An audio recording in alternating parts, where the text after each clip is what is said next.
আর বন্ধুরা, শ্রীয়ের রান্নাঘরে সকলকে অনেক অনেক স্বাগত জানিয়ে আজকে ভিডিওটি শুরু করছি। আজকে আমি বানাবো কাতলা মাছের কালিয়া। তার জন্য এখানে 6 পিস মতো কাতলা মাছ ভালো করে কেটে ধুয়ে পরিষ্কার করে নিয়েছি। তারপর মাছের মধ্যে নুন আর হলুদের গুঁড়ো ভালো করে মিশিয়ে নেব। আর এই কাতলা কালিয়া বানানোর জন্য আমি নিয়ে নিয়েছি 4টে মিডিয়াম সাইজ পেঁয়াজ। এগুলো পেস্ট বানাবো তার জন্য রেখেছি। আর একটা পেঁয়াজ কুচিয়ে নিয়েছি। আদা, টমেটো, কাঁচা লঙ্কা আর ওই 5 চামচ মতো টক দই, যেটা ফাটিয়ে রেখেছি। আর নিয়ে নিয়েছি পোস্ত আর কাজু বাদাম, যেটা প্রথমে বেটে নেব শিলের মধ্যে। পোস্ত, কাজু বাদাম খুব ভালো করে শিলের মধ্যে বেটে নিয়েছি। প্রথমে উনুন জ্বালিয়ে কড়াইতে খুব ভালো করে গরম করে নেব। কড়াই গরম হয়ে গেলে তার মধ্যে বেশ কিছুটা সর্ষের তেল দিয়ে দেবো। তেলটি একটু বেশিই দেবো, কারণ ওই যে একটা পেঁয়াজ কুচিয়ে রেখেছিলাম, সেই কুচিয়ে রাখা পেঁয়াজের বেরেস্তা বানিয়ে নেব। এই রকমভাবে কাতলা মাছের কালিয়া বানালে খেতে ভীষণ সুন্দর হয়। তো প্রথমে পেঁয়াজগুলি এই রকম লাল করে বেরেস্তার মতো করে ভেজে নিয়েছি। এবার তুলে নেব। আর এই পেঁয়াজের বেরেস্তা বানানোর জন্য আঁচটি একদম হাই করে রাখবেন। এই রকম লাল করে তুলে নিচ্ছি, একটু ঠান্ডা হলে আর একটু লাল হয়ে যাবে।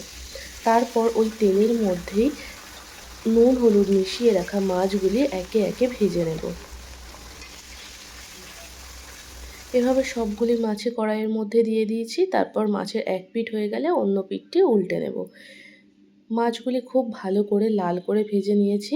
খুব বেশি কড়া করে ভাজিনি, কিন্তু একটু লাল করে ভেজেছি। উনুনের আঁচটা একটু বাড়িয়ে নিয়েছিলাম, তাতেই মাছগুলো একটু লাল করে ভেজেছি।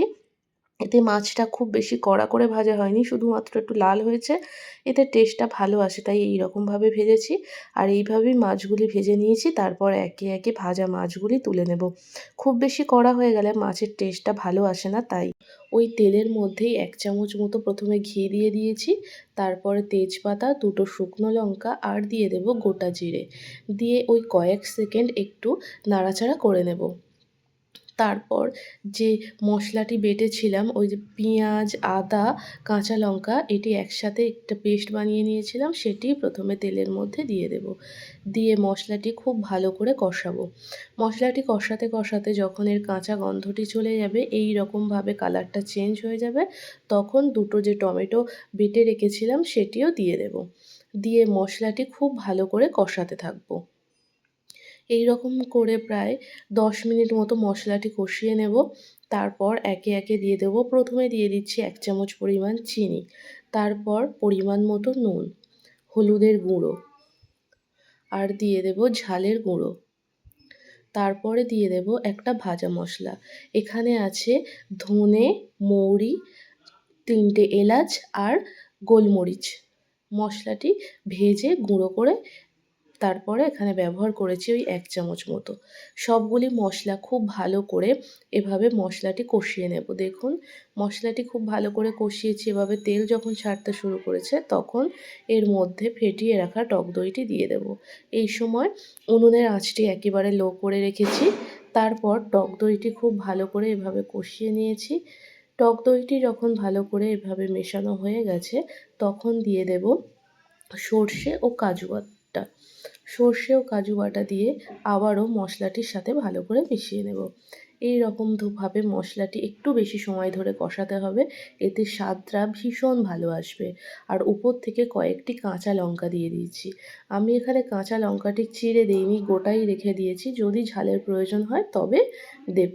তারপর যখন তেল ছাড়তে শুরু করবে, তখন পরিমাণ মতো জল দিয়ে দেব।